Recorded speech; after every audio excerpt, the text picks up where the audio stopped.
খাসিয়াপঞ্জি জাফলং, সবুজের দেশ সিলেট। আর সেই সবুজের গভীরে লুকিয়ে আছে এক নীরব রহস্য, জাফলং খাসিয়াপঞ্জি চা বাগান।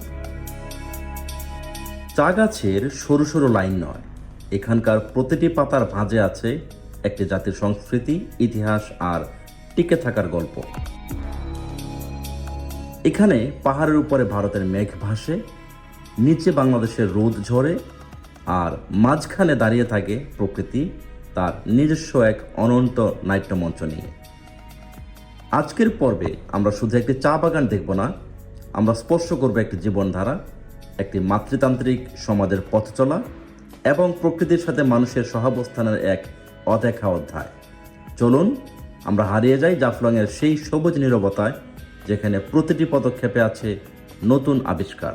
Is the Mount Everest, highest mountain of the world.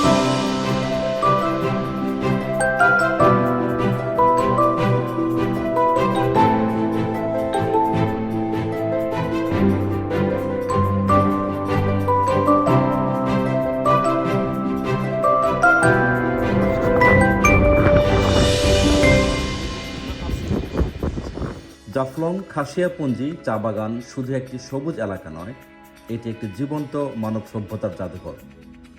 প্রতিদিন সকালবেলায় খাসিয়া নারীদের পানের লতা কাটতে দেখা যায়, পুরুষরা ঝুম চাষে ব্যস্ত থাকে আর শিশুরা দৌড়ায় কাঠের ঘরগুলোর নিচে। এখানে পরিবার মানেই মায়ের ঘর, উত্তরাধিকার মেয়েদের নামে যায় আর ছেলেরা বিয়ের পর স্ত্রীর বাড়িতে উঠে আসে, যা বাংলাদেশের অধিকাংশ জনগোষ্ঠী ঠিক বিপরীতে। বাগানের অনেক চা গাছ ৩-৪ দশক ধরে টিকে আছে, যা সাধারণ চা বাগানের তুলনায় বিরল। এই গাছগুলো আরেকটু নিচু, কিন্তু পাতাগুলো ঘন ও সুগন্ধি। এই গাছগুলো কেবল উপাদানই দেয় না, এগুলো ধরে রেখেছে জাফলংয়ের চা ইতিহাসের অর্ধশতক।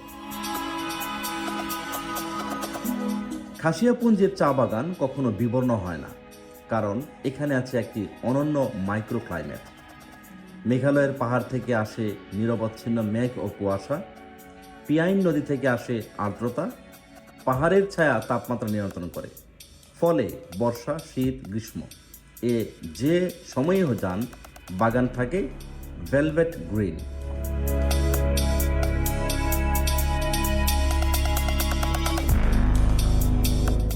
উপরে থেকে দেখলে খাসিয়াপাড়া চা বাগান প্রকৃতির সবুজ থিয়েটার। গাছের সারি বাঁক নিয়ে গোলাকার ঢালে নেমে গেছে, যেন পাহাড়ের গায়ে সবুজ ওয়েভ। এই দৃশ্যটা বাংলাদেশে।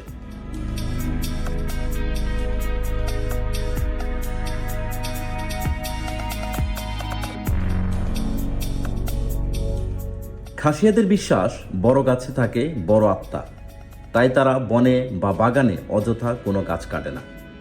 বাচ্চাদের ছোটবেলা থেকে শেখানো হয়, প্রকৃতি রেগে গেলে মানুষ টিকতে পারে না। খাসিয়াপঞ্জির অনেক শিশু প্রতিদিন 30-40 মিনিট হাঁটছে খাড়া পাহাড়ি পথ ধরে।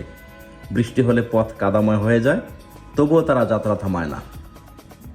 সুবিধাবঞ্চিত নয়, এরা প্রকৃতির সন্তান। প্রতিটা পদক্ষেপ তাদের ভবিষ্যৎকে আরও একটু শক্ত করে গড়ে। চা বাগানের পাশে গড়ে উঠেছে ক্ষুদ্র বাণিজ্য, যেখানে স্থানীয়রা বিক্রি করে পাহাড়ি লেবু, আদা, ছোট ফল, বাঁশের তৈরি কারুশিল্প, কাপড় ও ক্ষুদে সামগ্রী।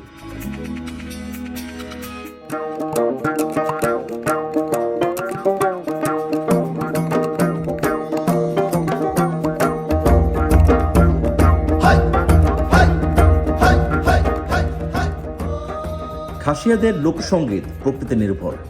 একটু মন দিয়ে শুনলে মনে হবে বনের ভেতর বাতাসের ফিসফাস আর নদীর শব্দ মিশে গেছে সুরে। তাদের বাদ্যযন্ত্র কাতুম, যা বাংলায় ড্রাম বলা হয়, ব্যাম্বু ফ্লুট, তারযুক্ত স্থানীয় যন্ত্র।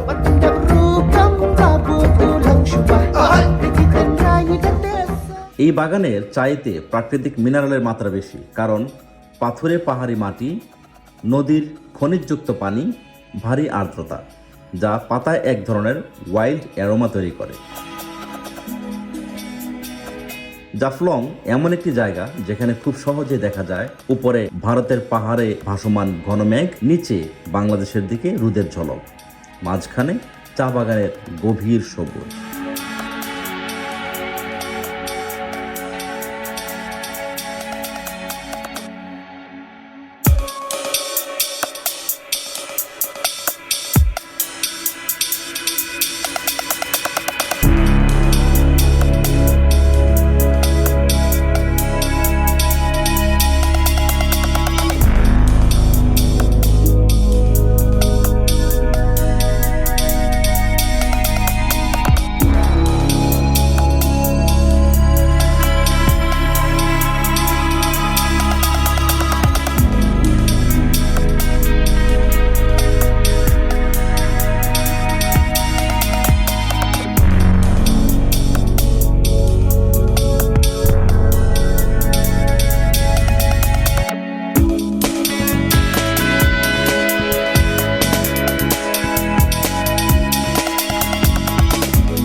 জাফলং খাসিয়া পুঞ্জির এই নীরব সবুজে হাঁটতে হাঁটতে আমরা দেখলাম প্রকৃতি, মানুষ আর সংস্কৃতির এক অনন্য মিলন মেলা।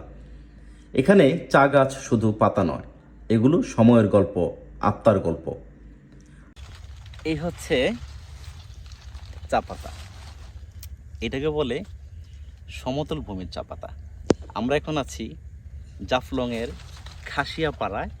চা পাতা, এই চা পাতা সারা জীবন খেয়েছি, বাট এরকম চা চাষ দেখার সুযোগ খুব কম হয়েছে।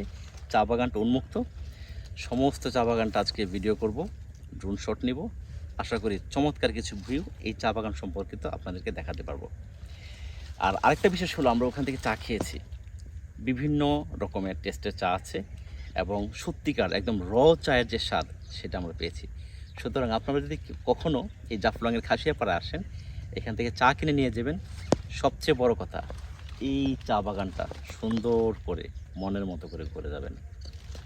সিলেটের জাফলং থেকে মশিউর রহমান বিদায় নিচ্ছি। আশা করছি অন্য কোনো ভিডিওতে আবারও দেখা হবে। সে পর্যন্ত সবাই ভালো থাকবেন। আজকের এই যাত্রা যদি আপনার মন ছুঁয়ে থাকে, তাহলে মনে রাখবেন ট্রাভেল ফিল্ডে প্রতিটি পর্বই একটি নতুন আবিষ্কার, একটি নতুন গল্প, যা আপনাকে বাংলাদেশের অদেখা সৌন্দর্যের আরও কাছে নিয়ে যাবে। পরবর্তী এপিসোডে আমরা যাব সিলেটের আরেকটি বিস্ময়কর স্থানে, যেখানে ইতিহাস কথা বলে, প্রকৃতির পথ দেখায় আর ভ্রমণ হয়ে ওঠে জীবনের নতুন অভিজ্ঞতা। তাই অবশ্যই চোখ রাখবেন ট্রাভেল ফিল্ডে, কারণ পৃথিবীটা বিশাল আর আমরা তার গল্পগুলো আপনাদের কাছে পৌঁছে দেওয়ার অভিযাত্রী। আমি মশিউর রহমান, দেখা হবে পরের পর্বে। ততক্ষণ পর্যন্ত ভালো থাকবেন, নিরাপদে ভ্রমণ করবেন আর প্রকৃতিকে ভালোবাসবেন।